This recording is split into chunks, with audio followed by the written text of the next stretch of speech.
Welcome to Radio Who, What, Why. I'm Jeff Schechtman. As we've discussed here many times before, Trump, Brexit, and the worldwide populist revolution are not causes, but symptoms. Symptoms of a wider systemic plague, of fear of change, anxiety, and a feeling by people of being part of a world they no longer can control or even understand. Technology today, rather than being a cause, is merely the host that carries the fear. Not unlike the Industrial Revolution a century ago, disruptive change takes its toll. The difference now is that it all happens at hyperspeed and in full view 24/7. How we deal with it, whether we put those that have been left behind in Hillary Clinton's basket of deplorables or find leadership that will lift up entire countries, may very well determine the fate of the world. We're going to talk about this today with my guest, Ian Bremmer. He is the president and founder of Eurasia Group. He's the author of 10 previous books and lectures widely and writes a weekly foreign affairs column. It is my pleasure to welcome Ian Bremmer to Radio Who, What, Why, to talk about us versus them, the failure of globalism. Ian, thanks so much for joining us. Delighted to be with you, sir. Is it a failure of globalism, or is it a failure of leaders to sell the benefits and the reality of globalism? Well, I mean, you could argue it's both, right? I mean, it's not the failure of globalization. I mean, the economic process works. You've created an enormous amount of wealth.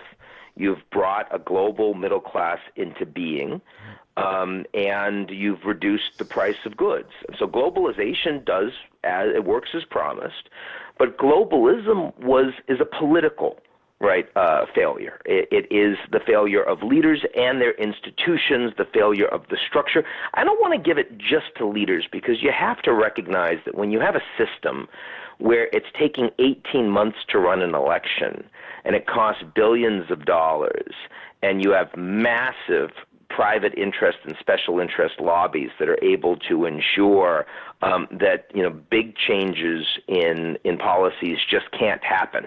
The AARP and Big Pharma makes big changes in healthcare and affordability of drugs just not on the agenda, right? Is that a failure just of leaders? I'd like to have more courageous and strong leaders, but I think it's broader than that. Is it a systemic failure in that the kind of democracy that we have been operating under, the kind of system we've been operating under, simply is inconsistent with, doesn't work with a globalized structure? It certainly doesn't work with a globalized structure when technology is added to the mix, right? That's the piece that I think really frightens me, because in the last 5 years, we've seen that the media no longer functions for civic democracy. It's become something that's really dividing people because it's all about advertising to people only the information they like. And far more people are going to get displaced by technology, big data, automation, artificial intelligence, than were ever displaced by globalization and jobs moving to China. So I worry that our existing political institutions are not quite up to the task of what we need to do to make it work for the average American, European, Canadian, Australian, you name it. Right. I was going to say, it's not just our political institutions, but really it's the political institutions of the West, of liberal democracy. That's right, because I think Americans seem to think there's something about the United States that's particularly toxic, and that's why we got Trump. Just not true. I mean, we got Brexit in the UK with exactly the same kind of voter base, people that didn't want to hear facts from their political leaders, their business leaders, their media, because they felt like they'd been lied to for decades, and so they just didn't trust those institutions anymore. That's exactly why you got the German elections against Merkel. That's why the Italians just voted all the establishment out, by far the most anti-establishment votes since World War II. It's why Macron almost lost in the first round and had to get rid of his established parties to be able to win as president. The only advanced industrial democracy in the world that is not having this problem is Japan. And it's really interesting. The population is shrinking, right, which means that the average Japanese, even though the economy is not growing, is doing much better per capita. They don't accept any immigrants, and their military is constitutionally forbidden from actually fighting abroad. So in other words, the one country that doesn't have a problem with globalism is the one country that rejected globalism. Well, it's also in part with Japan that the population it's such a homogeneous population, and that it's really hard to find some other, quote unquote, to blame. Well, as I said, no immigrants, right? I mean, you can't be upset with immigration if there ain't no immigrants. I mean, people have been telling the Japanese for decades, you're not growing. You need to bring in, cheaper labor from Southeast Asia. And the Japanese have consistently said, no, we won't do it. We'll accept lower growth, but we're going to maintain our homogeneity. And, you've seen in Scandinavia, these are countries that everyone thought were the paragons of social democracy, liberal democracy. Suddenly they bring in huge numbers of migrants from places like Iraq, and then they start voting for political parties that feel like the National Front in France. And, that's not social democracy.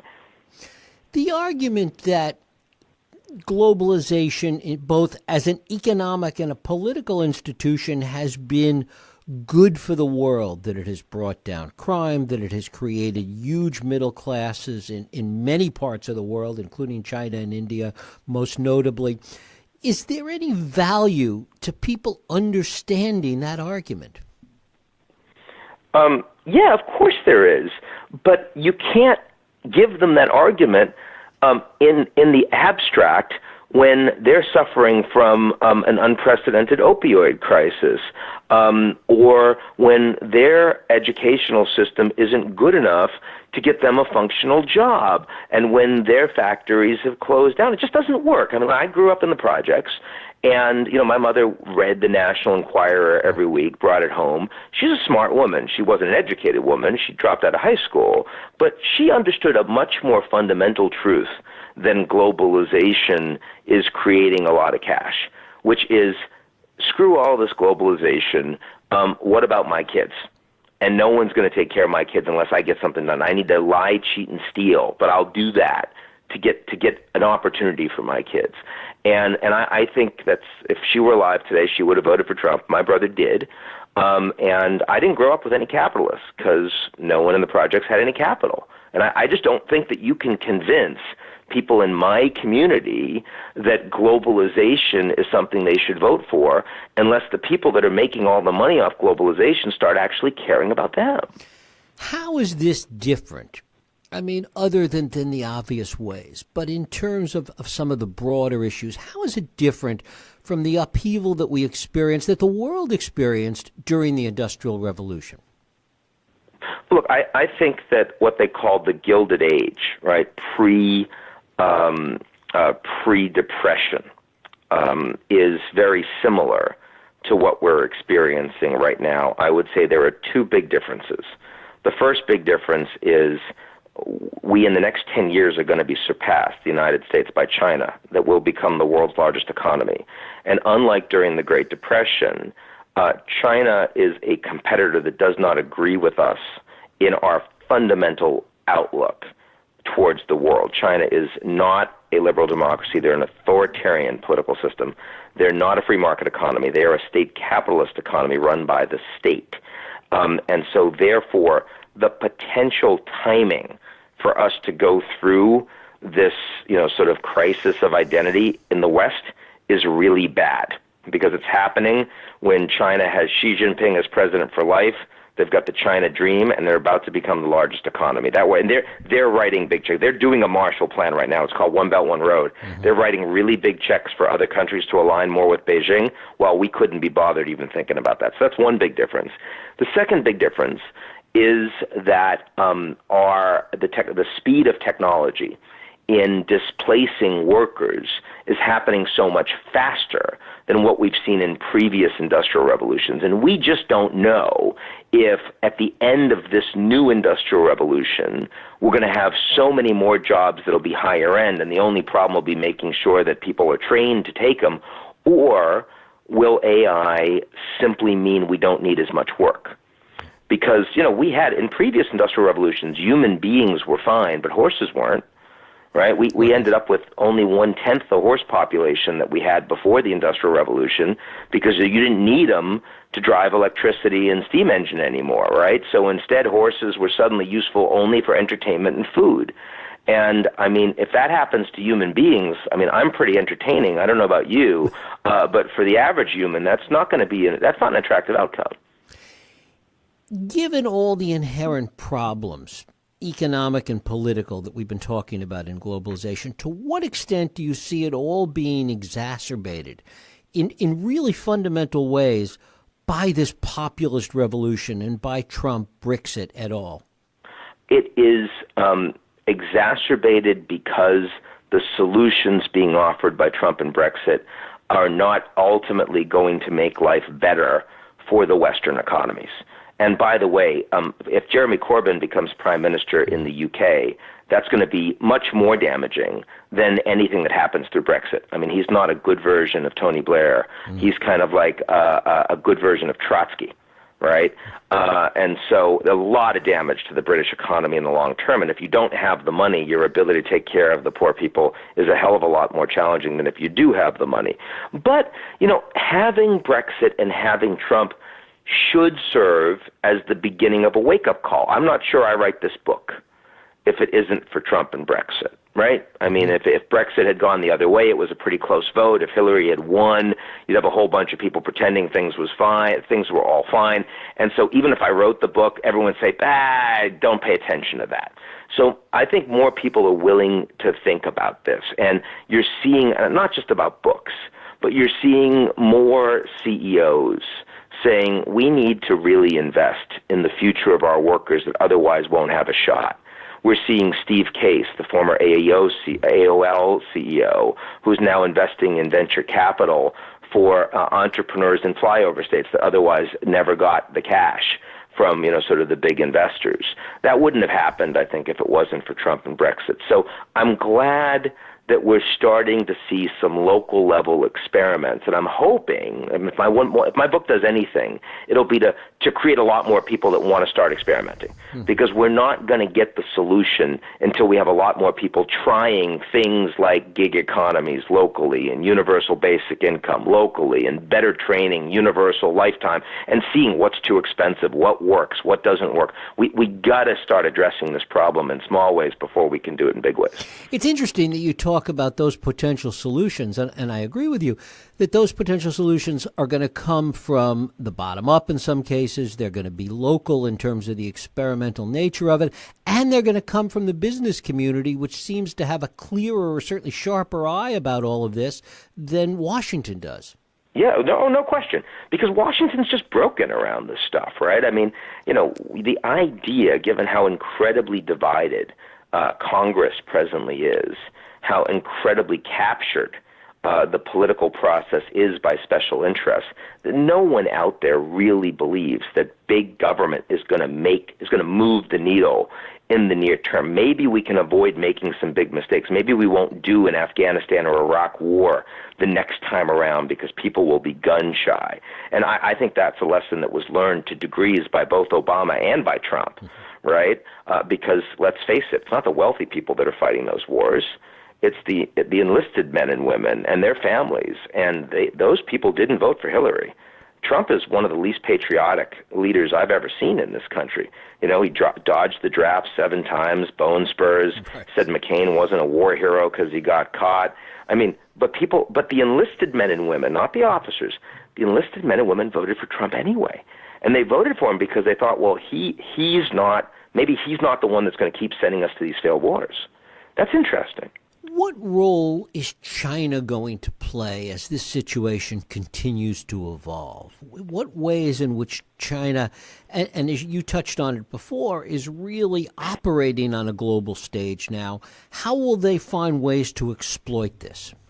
They are the big winner globally from Trump and from Brexit and from everything that's happening with us versus them right now, because they have an alternative model. And for decades, we've been saying that they were going to become more like us, that as they became a consumer-driven middle-income economy, they would need to politically reform or they'd fail. Turns out that's not true. So first of all, it gives more legitimacy to their own system. No one is pushing China for democratization and bigger human rights right now on the global stage. The Americans can't credibly say that. And beggars can't be choosers. If other countries want their money and they're the only ones building infrastructure, then you're going to accept whatever the Chinese say. So that's one way they take advantage. But a second way they take advantage is if the Americans don't want to lead, if it's America first. And if we're saying we don't want to put the money into NATO, we don't want to support the Trans-Pacific Partnership, we're not interested in all these multilateral alliances where other countries take advantage of us, suddenly the Chinese look more like, a real alternative. And a lot of countries around the world are hedging towards China. That's not as true militarily. Militarily, the Chinese are only a regional power. Taiwan, Hong Kong, the Southeast Asians, they understand that. But economically and technologically, the Chinese are increasingly setting alternative standards, competing standards, to those of the United States and our allies. And that will ultimately mean that more economies will shift to those standards, and they'll shift to the Chinese currency. That'll undermine American growth.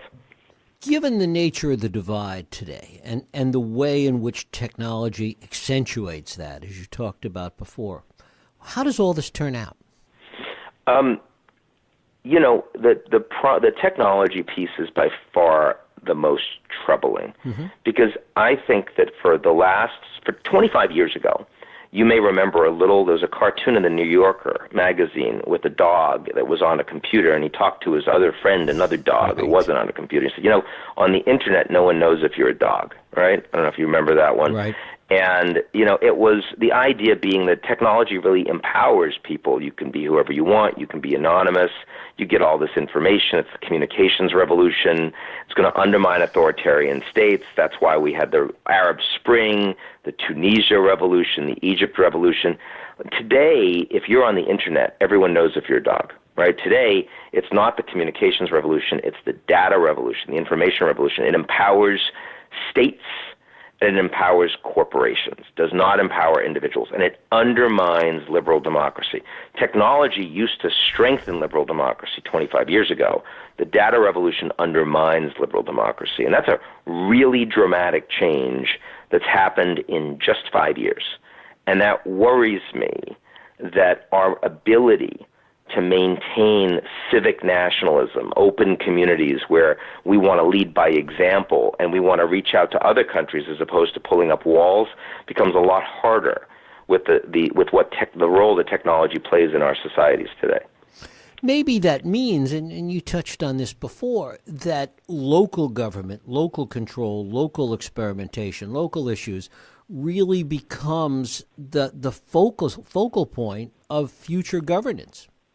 It's possible. There's no question that, as we talked about in Japan, local communities can be more homogeneous.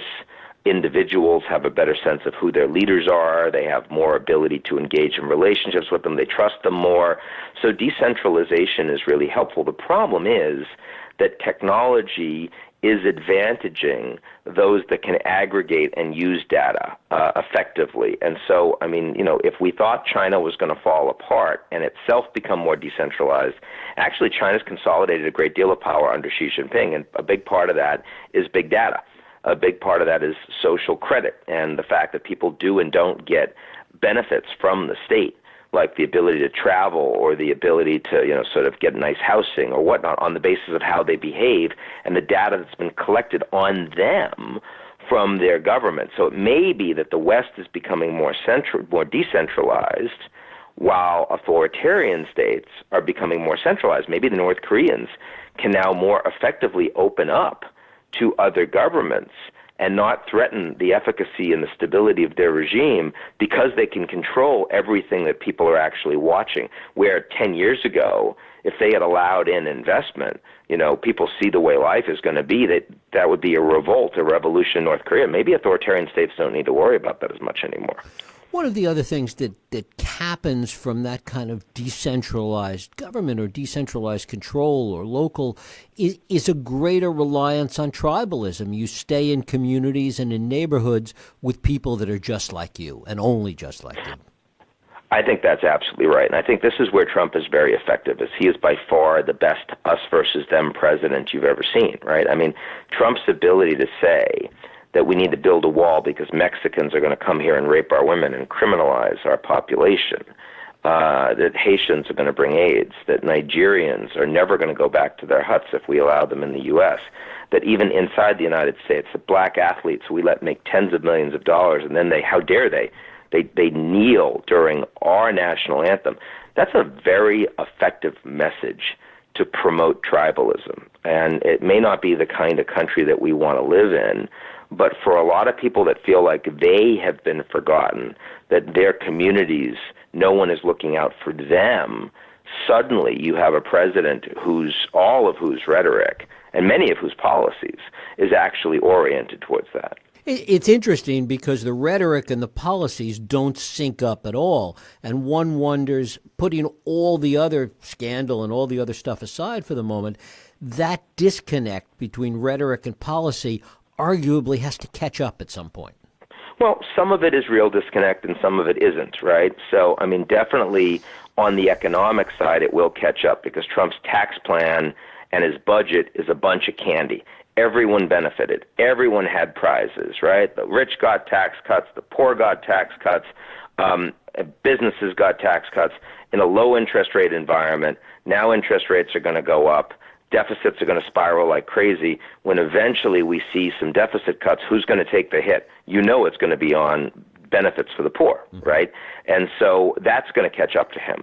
But Trump's desire, to pull 2,000 troops out of Syria and not expand the war in Afghanistan, that actually really is aligned with the interest of the average American. Trump's desire to not allow in refugees and Trump's desire to, have a Muslim ban, that's a policy that's really kind of widely supported among his base.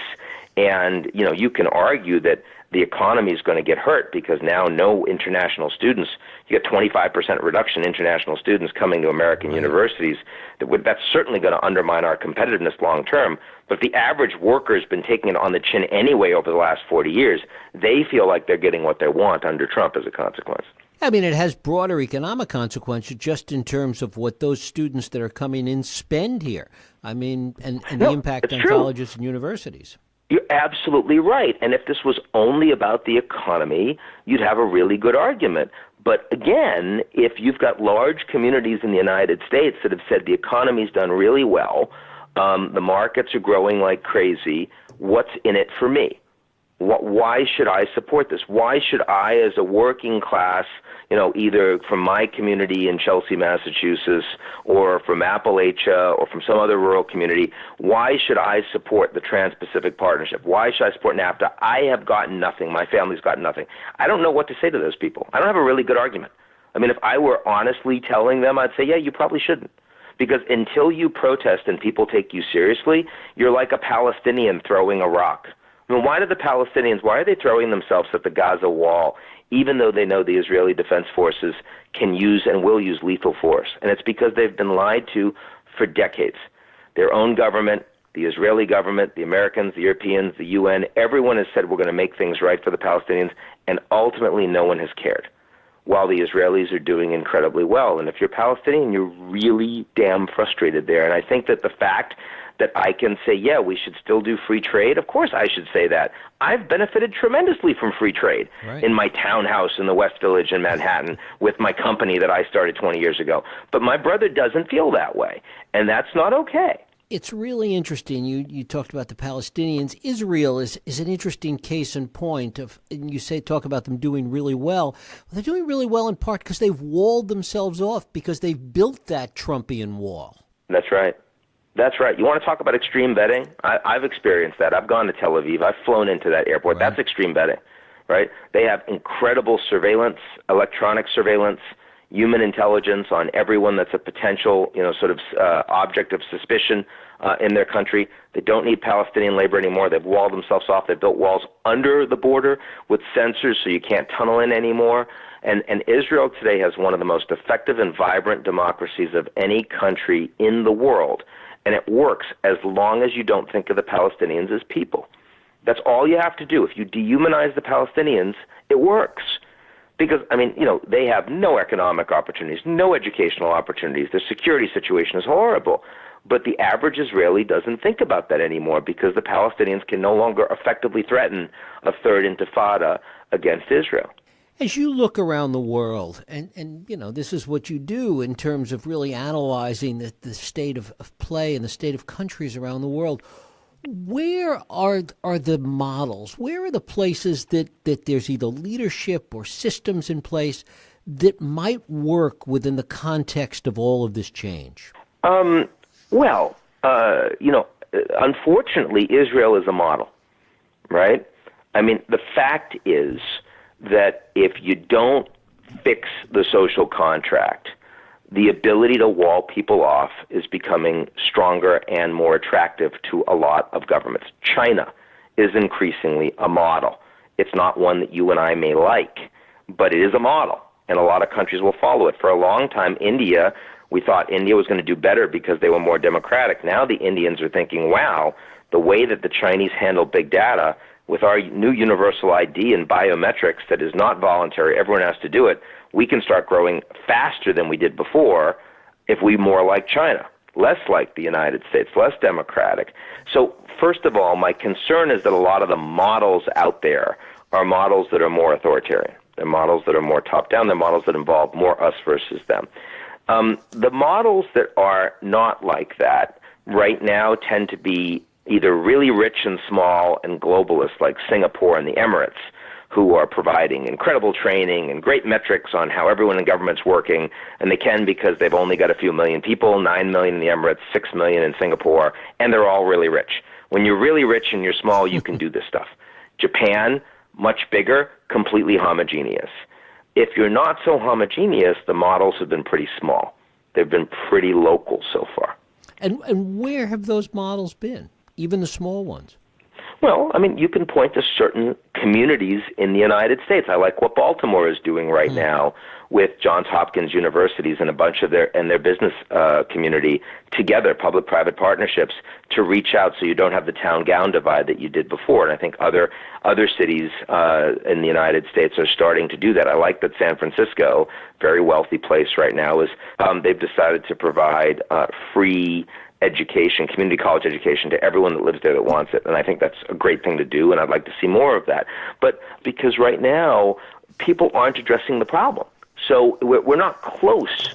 I mean, Bhutan is a great model. It's got 2 million people. They're not very globalized. They've all got a king, and they're Buddhist animists. I mean, that's great, but we're not going to become Bhutan in the United States anytime soon, right? So, I mean, you could certainly say that Canada is doing this more effectively than the United States. Their social safety net works more effectively. The social inequality is not as great, but even Canada is experiencing a lot of the challenges that we are right now in the United States. Ian Bremmer, his book is Us versus Them, The Failure of Globalism. Ian, thanks so much for spending time with us here on Radio Who, What, Why. My pleasure. Thank you. And thank you for listening and for joining us here on Radio Who, What, Why. I hope you join us next week for another Radio Who, What, Why podcast. I'm Jeff Sheckman. If you like this podcast, please feel free to share and help others find it by rating and reviewing it on iTunes. You can also support this podcast and all the work we do by going to whowhatwhy.org/donate.